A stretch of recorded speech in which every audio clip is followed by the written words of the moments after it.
Hello class, in this video we are looking at lesson 5.1, which is all about solving inequalities by addition and subtraction. So we are going to start by solving linear inequalities by using addition, and then we'll move on to subtraction. Just a quick little kind of recap.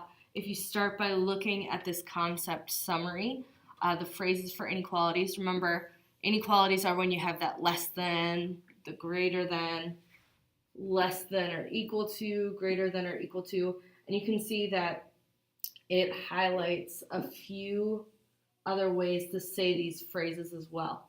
So when you're looking at word problems, this is the type of terminology that you'll see that tells you that you're dealing with inequalities.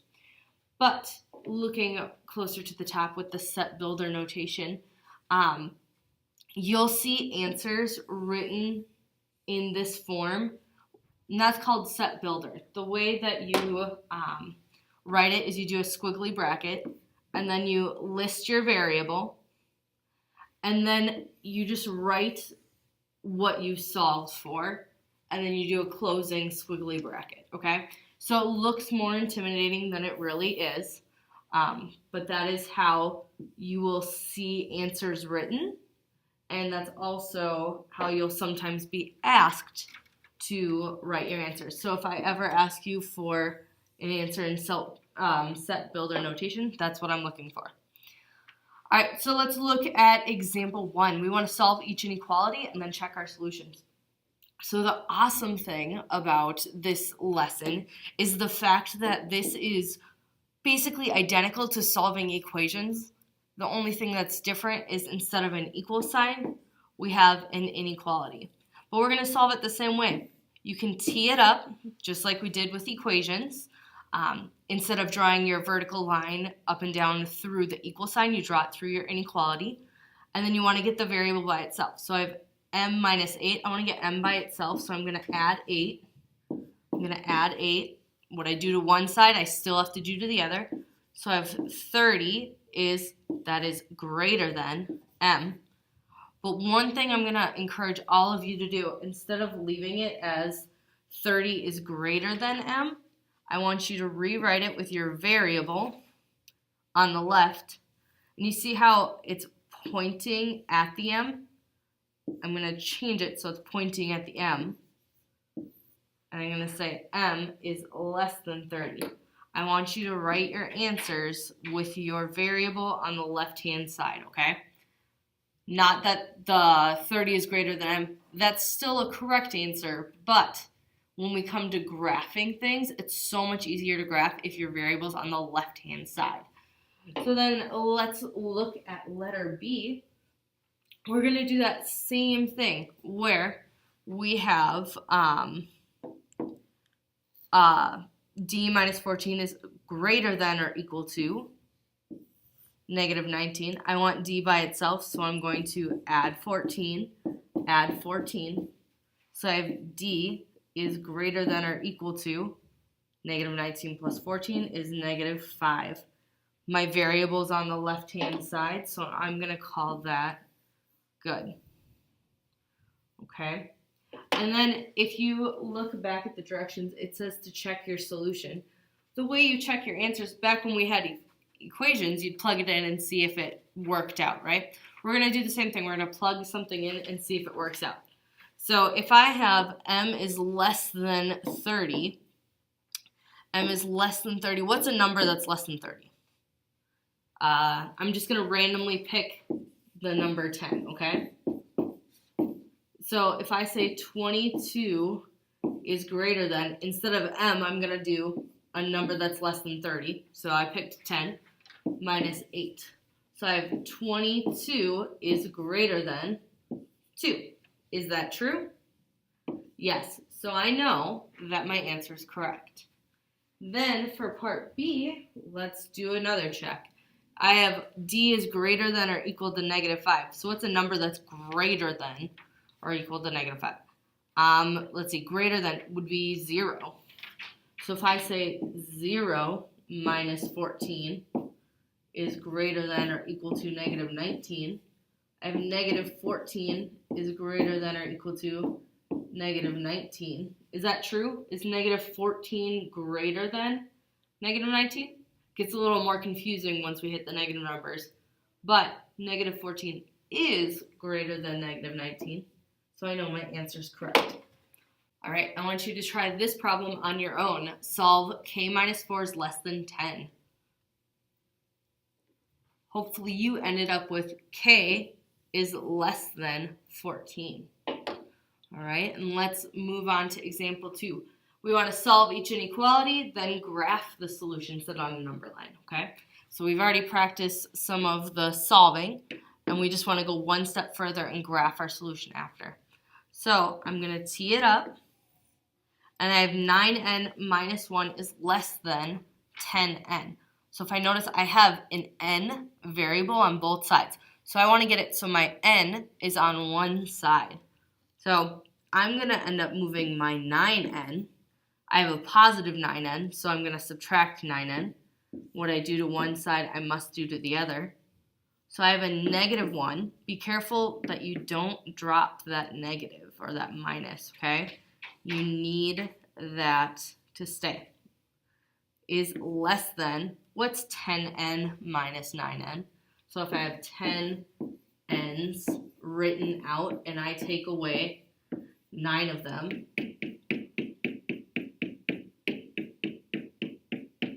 I'm left with how many n's? Just 1. Okay, so that's what combining variables. I know some people still get tripped up on that, okay? That's an easy thing to get mixed up on, but we need to keep practicing so we don't make those same mistakes, okay? So now I have negative 1 is less than n. Remember, I want to rewrite it so my variable is on the left-hand side. So I'm going to write n first, and then I see it's opening towards the n. So it's opening towards the n minus 1, okay? Now I'm going to graph that. So I have n is greater than negative 1. So I'm going to put a circle at negative 1. When you have greater than or less than, you have an open circle. If you have greater than or equal to, less than or equal to, you still have that circle, but pretend you have that line that's underneath. You fill in your circle, okay? Takes a little bit longer on this new smartboard. Okay, so if it is just greater than or less than, you do an open circle. If it is greater than or equal to or less than or equal to, you do a closed circle. Okay, so we have an open circle at n is less or n is greater than negative 1. So if n is greater than negative 1, I can compare, I can say, is 0 greater than negative 1 or is negative 2 greater than negative 1? Well, I know 0 is greater than negative 1, so I'm going to shade on my number line going towards negative 1. And that is going to be my solution for graphing. Okay? Now let's try solving the second one. I'm just going to rewrite it to make it a little bit easier. So I have 5h is less than or equal to 7 plus 4h. And then if I want to solve that, I draw my vertical line, I tee it up. I need to get my h's on one side, so I'm going to subtract 4h. Subtract 4h. If I had 5 h's and I take 4 of them away, I'm left with 1 h. Remember, you can write a 1 there, but kind of pretend 1s have invisibility powers. We don't typically write them. So I have h is less than or equal to 7. So when I go to graph this one, I draw my circle at 7 and I color it in because it has the or equal to, the line underneath. It's a closed circle. And I have h is less than or equal to 7. So the number that's less than would be 6. So I'm going to point to the left. One thing I forgot to point out before I erased my last graph was when you write your variable on the left-hand side, your inequality shows you which way your line is going to go on the graph. So you see how this arrow is pointing to the left, and then when we graphed, we went to the left. Okay, so it points in the direction that you'll shade in on the graph. That only works if you have your variable on the left-hand side. If I were to have 7 is greater than or equal to h, it doesn't work because it would tell me to go to the right. See, that doesn't match my graph. That's not true. So that's why it's important to have your variable on the left-hand side. All right. I want you to take a minute and try this problem on your own. Good luck. Hopefully you came away with m is greater than or equal to -4. If not, be sure to ask some questions. And go ahead and solve this problem as well. Let's see how you do. Hopefully you ended up with p is less than or equal to -6. Again, if you got that wrong, please be sure to ask for help. And let's jump into lesson 5.2, which is the same thing as 5.1, except instead of adding and subtracting, we are multiplying and dividing. Okay? So, example 1, I have -3/5 d is greater than or equal to 6. There's 2 ways I can do this problem, so I'm actually going to wonder if I can get that to work. I'm going to show you 2 ways to solve this because sometimes we get confused with fractions. So the first way I'm going to show you is the way that we've talked about all year, where if you have a fraction that you want to move from one side to the other, the shortcut method is to multiply by the reciprocal, because right now I'm doing -3/5 times d, so I would divide by -3/5. Dividing by a fraction is the same as multiplying by the reciprocal. So I'd get d, and then I'd have -30 over 3, or I'd have -10.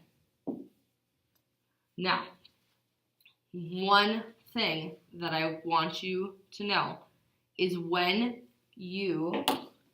whenever, this is every single time, whenever you multiply or divide by a negative, you see how I have the negative that I'm moving from one side to the other, you need to flip your sign. You need to flip your inequality sign. So instead of opening towards the d, I'm going to point at the d. Okay? You need to do that every single time. Let's talk about another way to solve this problem that's maybe going to be a little bit easier for you guys. And that is when you have a fraction, you can do it in 2 steps. So I can multiply both sides by my denominator first if I want. And I'm actually going to take my negative sign with it. So I'm going to say, I'm going to multiply both sides by -5. So I have 3d. I multiplied both sides by that negative. So that means that I need to flip my sign. And I have -30. Then I can do where that is strange. There we go. Divide by 3, divide by 3. I'm dividing both sides by a +3, so I can leave my sign the way it is. And I get -10. So you see, both ways, I end up at the same answer. One way is just a 2-step inequality, and the other way is a 1-step, okay? But it's very, very, very, very, very important to remember that every time you multiply or divide both sides by a negative, you flip your inequality sign. Okay? I want you to go ahead and try this one on your own. Hopefully you got x is less than negative 30. If not, chances are you forgot to flip your sign or you divided by 3. Okay, so now let's do 2 more. So I have 12k is greater than or equal to 60. In order to get k by itself, I'm going to divide both sides by 12. So I have k, 60 divided by 12 is 5. I divided both sides by a positive 12. Do I have to flip my sign? No. So I leave that the same. Then over here, I have negative 8q is less than 136. So I'm going to divide both sides by a negative 8. So I have q, and then 136 divided by a negative 8 is negative 17. I divided both sides by a negative, so that means I need to flip my sign. So I have q is greater than negative 17. I want you to take a minute and try this last problem on your own. Good luck. Hopefully you got z is less than negative 16. Hopefully you remembered you divided both sides by negative 4. And since both sides got divided by a negative, you had to flip your sign. And 64 divided by negative 4 is negative 16. All right, please be sure to reach out for help if you need any, whether it's from me or a friend. And I hope you guys have a great day.